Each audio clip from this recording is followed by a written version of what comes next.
essa reação que a gente vai trabalhar hoje, eu vou mostrar aqui a introduçãozinha no roteiro, mas ela é uma reação clássica de substituição nucleofílica, SN2, só que com um pequeno diferencial. A reação que a gente vai fazer hoje é sobre...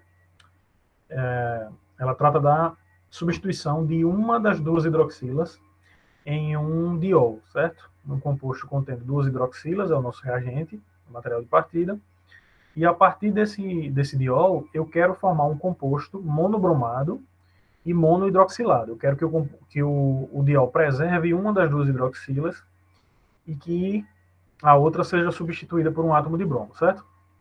Esses aletos de alquila, eles são muito úteis. Esses aletos funcionalizados, eles são muito úteis porque neles eu tenho dois sítios reacionais diferentes, certo? Eles são disponíveis comercialmente, então esse 6-bromo-1-hexanol, por exemplo, eu posso comprá-lo, só que ele é muito caro. Ele sai muito mais caro comprar ele pronto do que produzi-lo, certo?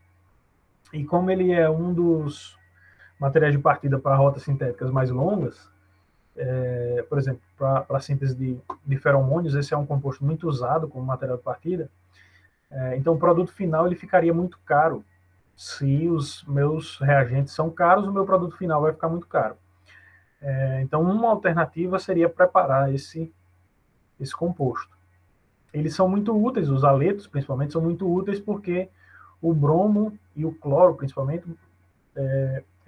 como eles são bons grupos abandonadores, eles participam de reações de acoplamento para a formação de novas ligações carbono-carbono, e aí eu consigo fazer alongamento de cadeia, fazer a inserção de insaturações em posições desejadas. Então eu consigo produzir um metabólito secundário de inseto, de planta, a partir desse tipo de rota sintética, certo? O mecanismo dessa síntese ele é descrito aqui, mas é uma substituição nucleofílica bem trivial, certo? A diferença para essa metodologia que a gente usa é que depois que o composto com um bromo é formado, eu quero preservar a segunda hidroxila, eu quero que ela não reaja, certo? Então é isso que eu vou mostrar para vocês como é que funciona na reação de hoje. Esse mecanismo de proteção da segunda hidroxila, ele funciona mais ou menos assim. A gente faz a reação em meio aquoso, então eu tenho o ácido e o diol em meio aquoso. Nesse caso aqui, como é a bromação, eu uso o ácido bromídrico. A gente coloca também uma quantidade bem maior de solvente orgânico, de um solvente de mais baixa polaridade, e é nisso que se baseia a técnica. O composto, depois que a primeira hidroxila é substituída, composto monobromado, ele é menos polar do que o diol. Como eu tenho esse solvente orgânico fazendo uma partição com a água, esse produto menos bromado, uma parte dele, ou dependendo do tipo de cadeia, pode ser quase completamente o produto, mas pelo menos uma parte dele vai passar para a fração orgânica, e ao sair da fração aquosa, ele sai do meio reacional. O ácido fica aqui embaixo e a segunda hidroxila não reage porque ela não está em contato com o ácido bromídrico. Então é um mecanismo simples, mas bastante eficiente para a proteção dessa segunda hidroxila, certo? Se o objetivo da minha síntese fosse substituir as duas hidroxilas do diol, eu quisesse um composto dibromado, bastaria fazer a reação com os mesmos reagentes e não usar esse solvente orgânico aqui em cima, certo?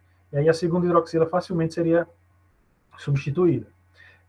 Os solventes que a gente trabalhou e determinou que seriam os mais eficientes foi um tolueno, isoctano e um 2-dicloroetano, e o melhor foi um 2-dicloroetano.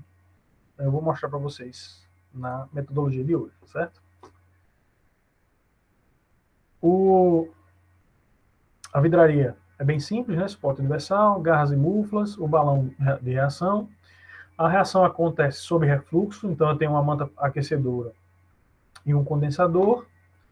Os erlenmeyers para coleta do material no final, o meu diol, material de partida, o ácido bromídrico, o 1,2 de cloroetano é o solvente que eu vou usar para solubilizar esse material para a reação, e depois da reação eu vou fazer uma partição líquido-líquido, então eu preciso de uma argola, funil de separação, eu vou lavar a mistura reacional com água destilada para tirar o restante de ácido que ainda sobrar, lavar com solução saturada de cloreto de sódio e colocar em contato com o sulfato de sódio anidro para retirar o restante de umidade que sobra e levar o rotovaporador para retirar o solvente, pesar o material e depois analisar por GCMS para determinar, primeiro, se o composto foi realmente formado, se ele é o único composto formado e, se ele não for o único, qual a proporção dele nessa mistura. E aí a gente determina o rendimento a partir dessas informações, certo? O procedimento é bem simples, a gente vai pesar o diol em um balão de 250 ml, adicionar o solvente, adicionar o ácido bromídrico, fechar o sistema, colocar o condensador, as mangueiras, depois elevar a temperatura até iniciar o refluxo. Depois que o refluxo inicia, eu deixei reagir por 3 horas sob agitação. Depois dessas 3 horas, o material foi resfriado até a temperatura ambiente. A gente fez uma extração líquido-líquido, pesou, fez a extração líquido-líquido, secou o solvente no rotoevaporador, pesou o material obtido, analisou por GCMS, e aí vocês vão calcular o rendimento e fazer o relatório a partir disso. Alguma dúvida até aqui? Na extração líquido-líquido mandou para outro solvente, foi com água normalmente. A extração líquido-líquido eu posso fazer com o próprio solvente da reação, com 1,2 de cloroetano, ou eu posso fazer com outro solvente, por exemplo, acetato de etila, se eu quiser. A vantagem de fazer com o mesmo solvente é que eu consigo recuperar ele por completo, né? Se eu fizer uma extração com solventes diferentes, eu vou ter uma mistura no final. Então eu faço a extração com 2 de cloroetano e eu vou lavar essa mistura reacional com água destilada, porque eu estou colocando o ácido em solução aquosa, né? Uma parte desse ácido vai reagir, uma parte desse ácido pode sobrar. E aí eu tenho que tirar esse ácido do meio antes de fazer qualquer outro procedimento. E aí por isso que a gente lava com água e no final lava com a solução de NaCl.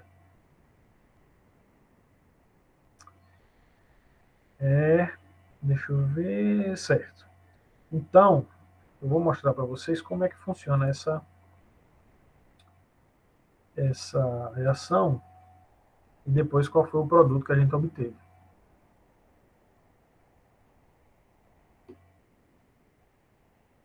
Deixa eu ver se ele abre aqui.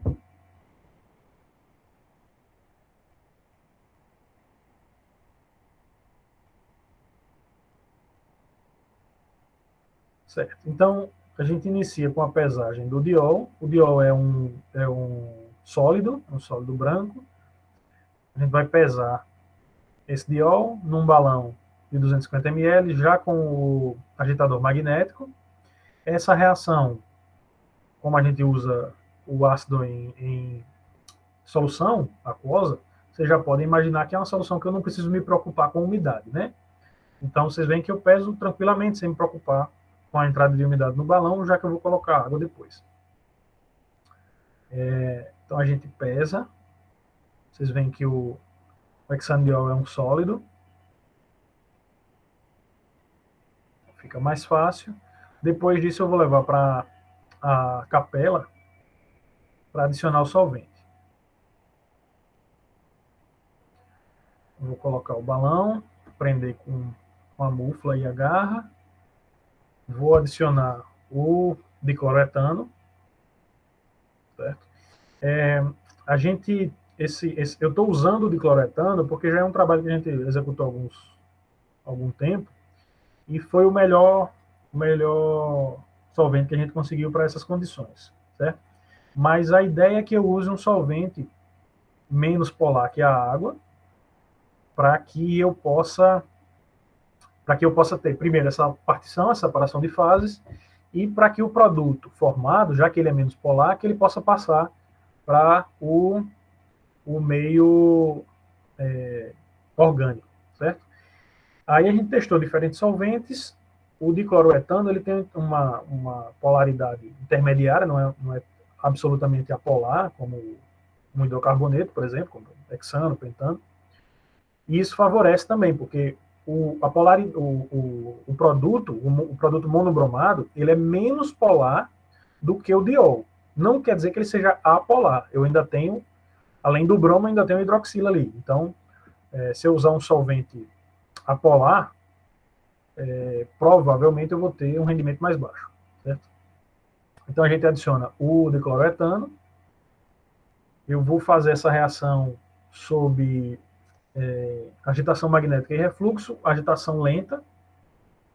Eu não quero que a fração orgânica e a fração aquosa se misturem realmente, né? Já que eu quero tirar o produto da fração aquosa, eu não quero que ele volte para ela depois. Então, depois que eu coloquei o solvente, coloquei o dicloroetano, 1,2 de cloretano, eu vou colocar o ácido bromídrico. A gente colocou 11, alguma coisa, deixa eu ver aqui que eu não lembro. 11,31 ml de ácido bromídrico.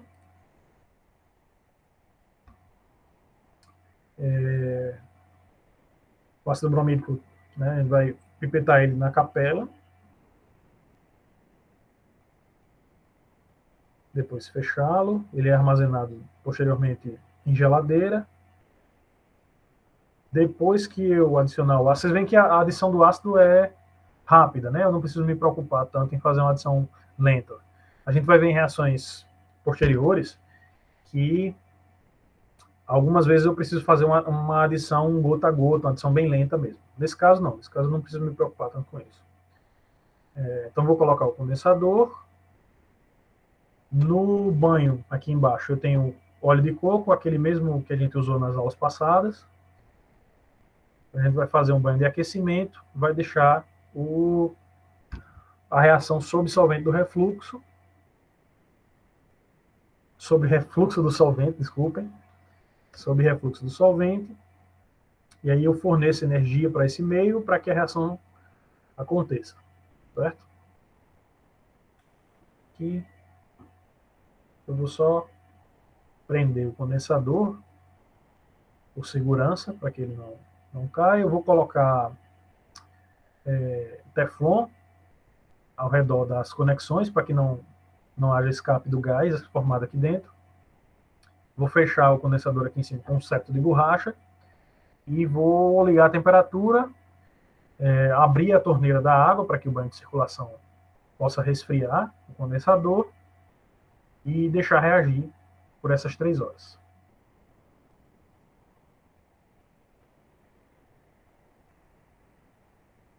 De forma semelhante ao que a gente viu na aula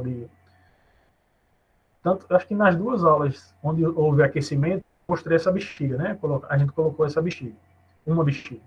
Então, uma bexiga vazia. Vai haver reações onde eu coloco essa bexiga com gás, mas aí eu explico quando chegar a hora. Nesse caso aqui, eu coloco a bexiga vazia, a reação acontece sob aquecimento, vai haver formação de gás, e aí a bexiga, como eu já falei na aula passada, ela serve como um auxílio visual para a gente averiguar se a pressão interna do sistema está crescendo rapidamente. Alguém perguntou alguma coisa? No caso, o etanodiol é só o solvente, né? Na reação. O etanodiol ele não participa da reação, ele é só o solvente. Certo.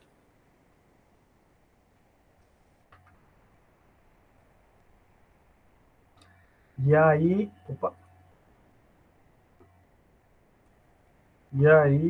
eu vou, depois que o sistema estiver fechado, eu vou começar a agitação magnética e aumentar a temperatura para que haja refluxo.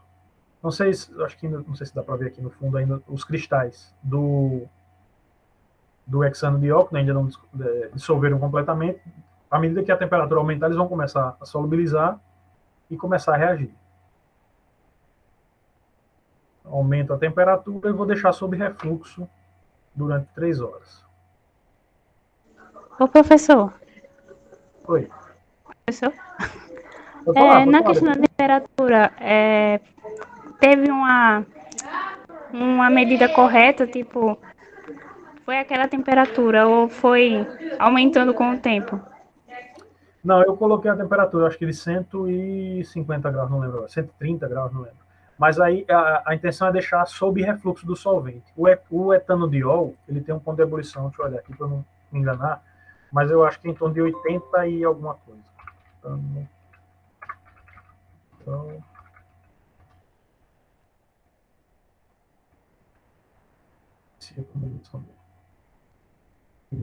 não, não é etanodiol, não. É 2 dicloretanol, não.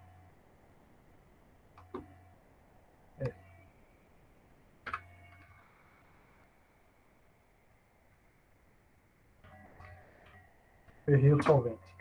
Se eu falei etanodiol, me desculpem. É 2 de cloroetano. De cloro é 2 de cloroetano, certo? E aí, 2 de cloroetano tem um ponto de ebulição de 83,5 graus, mais ou menos. Então, apareceu 150, né, Camila? Pronto. A manta, a temperatura que eu coloco na manta não vai ser a mesma que eu coloco, que vai estar no banho, porque eu tenho circulação de ar, então normalmente a gente coloca uma temperatura mais alta. Nesse caso, o meu controle de temperatura vai ser o ponto de ebulição do solvente, certo?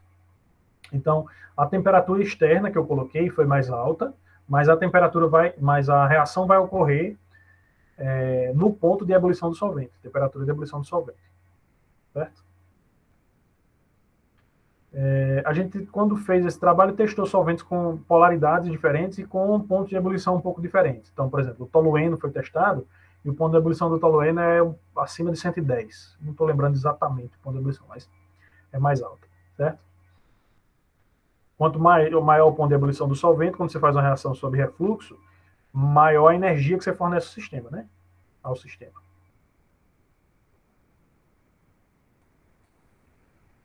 Eu coloquei um termômetro para controlar, então, deixa eu ver quanto é que ficou a temperatura no termômetro. Ó, já está o refluxo, né? Vocês conseguem ver o refluxo aqui, ó. Solvente entrando em ebulição e sendo refluxado, sendo condensado aqui e voltando para o meio. Então a temperatura fica mais ou menos constante no próximo ao ponto de ebulição desse solvente. Eu vou deixar sob refluxo por 3 horas. Quando passam essas 3 horas, eu vou suspender o balão, vou deixar a temperatura reduzir, voltar à temperatura ambiente. Vocês podem ver que o etanodiol, o 1,6-hexanodiol, ele reagiu por completo, ou ele solubilizou uma parte e reagiu, mas a gente vê que não tem mais sólido, né? Vocês conseguem ver que não tem mais sólido?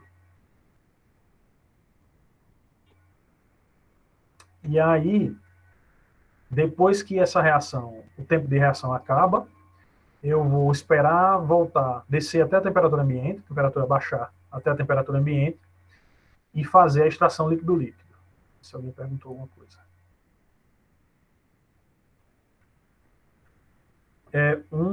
2, tem lá no roteiro, mas é 2 de cloro. Professor. Oi, pode falar. No roteiro tá 2 etanodiol. Por isso que eu me confundi, tá errado. É 2 de cloroetano.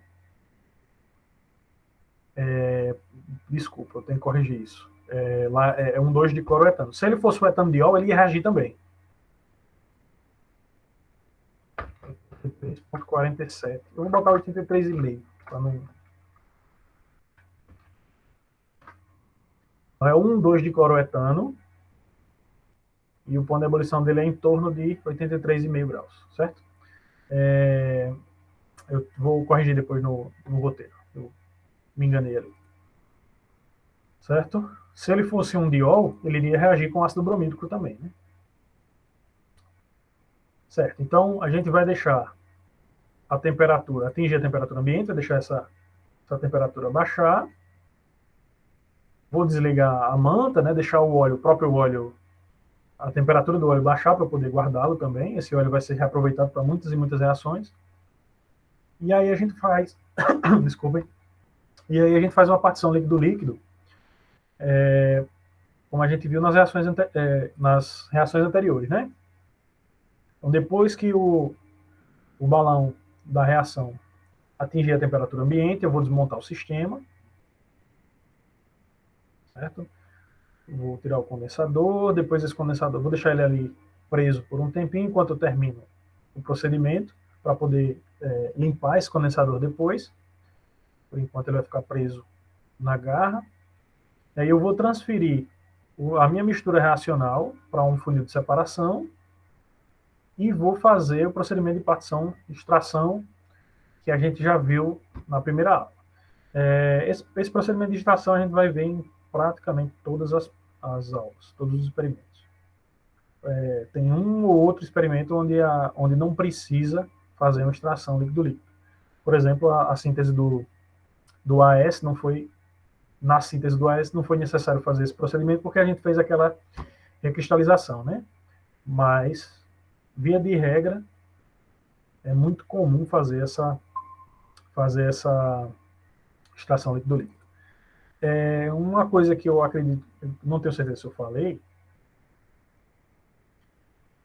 como eu fiz essa reação em meio ácido, antes de fazer a extração, eu vou adicionar uma base, né? Vou neutralizar esse ácido, então a gente coloca NaOH para o funil de separação, vou adicionar hidróxido de sódio a 3 molar, para neutralizar esse meio, vou lavar esse material com água, procedimento de extração que a gente já está acostumado, certo?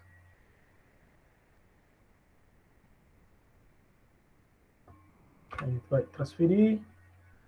No caso, o senhor adicionou água, esperou separar, só para... Não, a reação continha água, né? O ácido bromídrico, ele está em solução aquosa. Aí eu só fiz transferir o conteúdo do balão, da mistura reacional, para o funil de separação. Depois que ele estava aqui, eu coloquei a solução de NaOH para neutralizar esse ácido. Então, no caso, essa extração foi para separar essa água que ainda continha, né? Isso. Reação.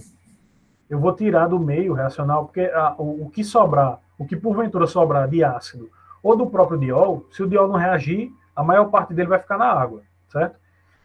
E aí eu vou fazer essa extração, vou fazer a lavagem com água para tirar o ácido, e caso sobre diol sem reagir, uma parte dele também vai embora na água.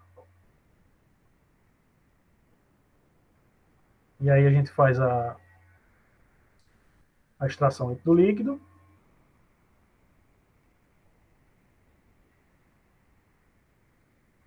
Do jeito que a gente já está acostumado a ver. Deixa repousar na argola para que haja separação das fases. E continua o procedimento de extração, certo?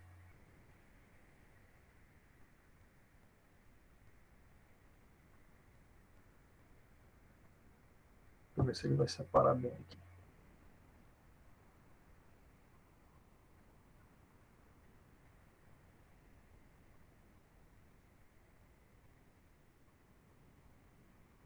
Vai separar as duas frações. Deixa eu ver se dá para ver melhor quando ele separa.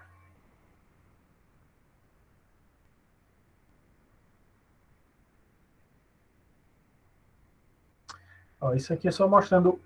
Ó, eu tenho uma fração aqui em cima, uma fração aqui embaixo e a emulsão aqui no meio. Ó. A mistura dos dois solventes. E aí a gente vai esperar, deixa eu ver se dá para ver melhor. A gente vai esperar essas bolhas se desfazerem para que eu tenha uma separação nítida entre os dois. Eu acho que quando eu mostrei a prática de extração líquido-líquido propriamente dita, a gente não teve tanta formação de emulsão, então ficou mais difícil de observar isso. Para a extração, vou adiantar a parte da extração, porque vocês já estão acostumados.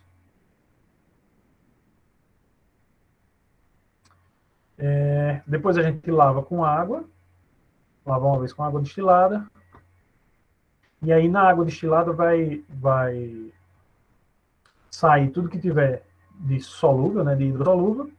Então, o ácido, o sal formado pela reação entre o ácido que sobrou e o hidróxido. Então, tudo isso vai embora na água. A gente deixa separar, tira a fração aquosa e lava, separar, e vai fazer uma última lavagem com solução saturada de NaCl, certo? Espera essa emulsãozinha separar.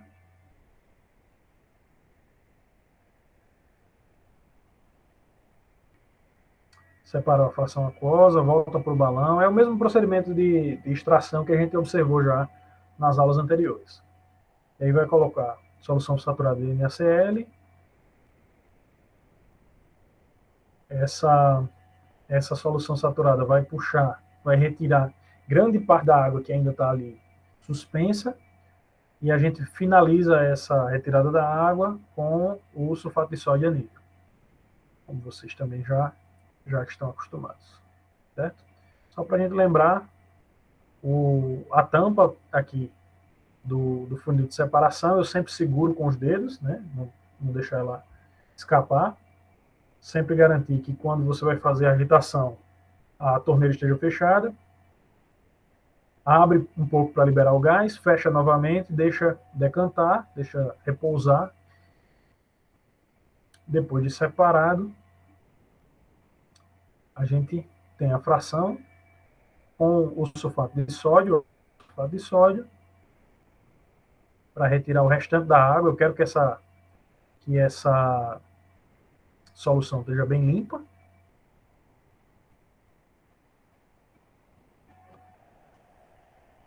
Depois a gente filtra. Para tirar o sulfato e o hidrato formado, né? O que estiver sobrado de água, esperamos que tenha ficado no sulfato. Depois disso, a gente leva para o rotoevaporador. Depois de evaporado, a gente vai pesar o produto formado, certo? Então, aqui eu tenho essa mistura reacional, produto da mistura reacional. Eu ainda não sei o que foi formado, pode ser que não tenha formado o que eu queria, pode ser que tenha sobrado meu reagente, eu não sei ainda, por enquanto eu não sei, certo? Então, a gente vai pesar o balão contendo essa mistura reacional. Esse balão ele tinha sido previamente pesado, então eu coloquei a massa do balão sem o conteúdo, né? A massa do balão vazio aqui, 144,53 gramas. E aí vocês anotem. E aqui eu tenho a massa do balão com o material da reação, 150,3839. Ver se ele estabilizou. Aí já é depois de rotoevaporador, professor? Isso aqui é depois de rotoevaporador. Eu não coloquei a rota novamente só para não alongar, certo? Então aqui eu tenho o meu produto de reação e ele vai ter essa massa de 150 menos 144 e alguma coisa, que eu não lembro agora. A massa do balão vazio, 144,53, e a massa do balão com o produto, 150,38. E aí vocês vão usar essa massa obtida para fazer o cálculo de rendimento, né? Só que, como eu falei, por enquanto eu ainda não sei o que foi formado, ou se alguma coisa foi formada. Então a gente vai levar uma alíquota desse produto, vai preparar uma amostra, como a gente viu na terceira aula, se não me engano, e levar ao cromatógrafo gasoso acoplado ao espectrômetro de massas. E aí nele a gente vai determinar se realmente o produto foi formado e qual é o rendimento a partir dele, certo? Então esse aqui é o cromatograma, aqui em cima é o cromatograma dessa mistura reacional, certo? Nesse cromatograma eu tenho 3 picos, um muito pequeno aqui, um pico majoritário e o terceiro pico de intensidade relativamente alta, mas ainda assim bem menor do que o segundo, né? E aí a primeira coisa que a gente vai fazer, vamos tentar determinar o que é cada um desses picos. Então vamos dar uma olhadinha.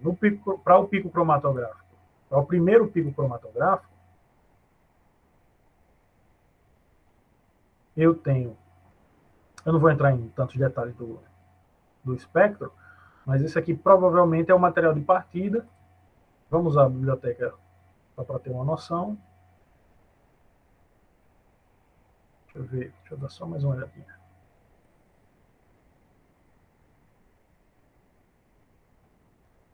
Não, acho que esse aqui é o produto de bromado. É o produto indesejado, eu acho. Não vou entrar em muitos detalhes quanto ao espectro de massas, não. Mas se a gente dá uma olhadinha na biblioteca, ela vai confirmar que realmente é o produto de bromado, certo? Então esse aqui é o produto que eu não quero. É o produto onde as duas hidroxilas foram substituídas por átomos de bromo.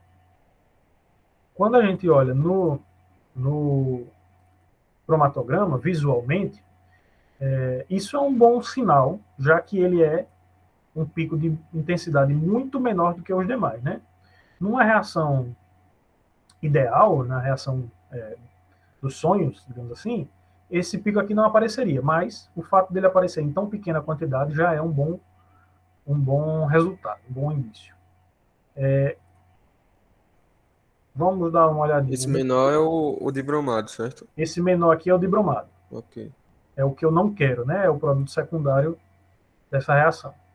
Vamos dar uma olhadinha no 3, olhar primeiro os minoritários, depois a gente olha o majoritário. Certo. O pico 3, pelo espectro de massas, parece ser o material de partida, o hexanediol. A gente dá uma olhadinha na biblioteca para confirmar. E ele é o meu hexanediol, 1,6-hexanediol, que é o material de partida. Então, isso aqui é o que sobrou do álcool que não reagiu, certo? Então, novamente, numa reação ideal, não deveria sobrar nada. O que eu esperaria, assim, para o máximo de rendimento é que não sobrasse nada do material de partida. Ainda assim, eu tenho bem mais do pico 2 do que do 3. Então, a gente vai olhar o pico 3. E pelo espectro de massa do pico 3, ele é um produto com um átomo de bromo.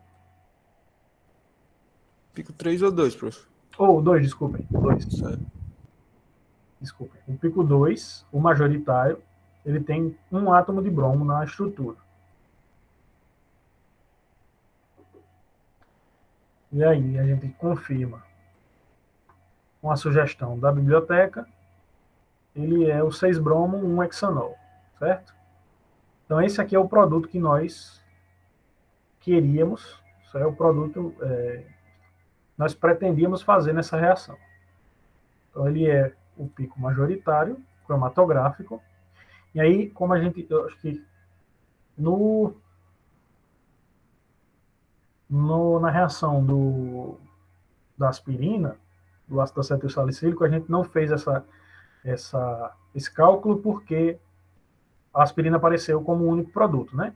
Mas se vocês lembrarem da aula onde a gente analisou um óleo essencial, que eu tinha vários picos, vocês devem lembrar que a gente pode observar a área sobre a curva desses picos, de cada um desses picos, e estimar a proporção entre eles, estimar a quantidade relativa de cada um desses picos. Então aqui eu tenho as áreas do pico 1, do pico 2 e do pico 3, cromatográfico, certo? Eu vou colocar no chat.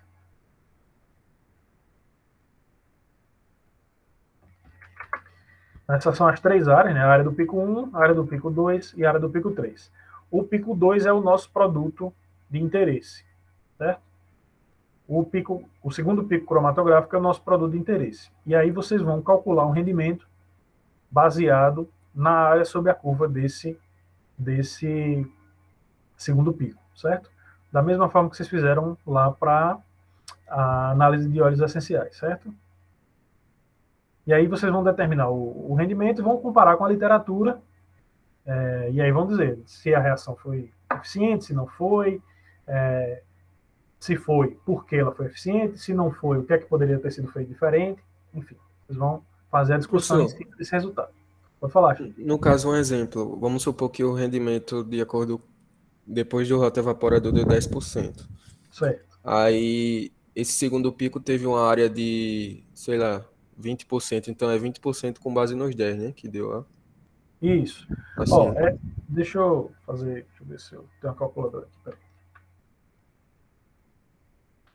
Digamos que a massa do seu produto, da mistura reacional, né? Antes de passar no na coluna, eu tenho uma massa de, sei lá, 1 grama. E aí você vai fazer a relação aqui e vai ver que dentro do cromatograma, o seu pico de interesse representa 60%. Aí você vai pegar 60% vezes 1 grama que você achou, vai estimar que daquele 1 grama, 600 miligramas corresponde ao produto de interesse, certo? E aí você vai calcular o número de mols desse produto de interesse, dividir pelo número de mols do reagente limitante e calcular o rendimento, certo? Isso é uma Certo. estimativa, né? Não é o rendimento real seria depois dele purificado, mas é uma estimativa que é muito próxima da realidade. Tranquilo? Beleza. Mais dúvidas? Vocês querem perguntar mais alguma coisa? Eu vou colocar uma referência lá também desse trabalho. Aí vocês podem procurar as que vocês quiserem e também podem usar essa que eu vou mandar. Deixa eu parar aqui essa apresentação. Eu vou parar a gravação.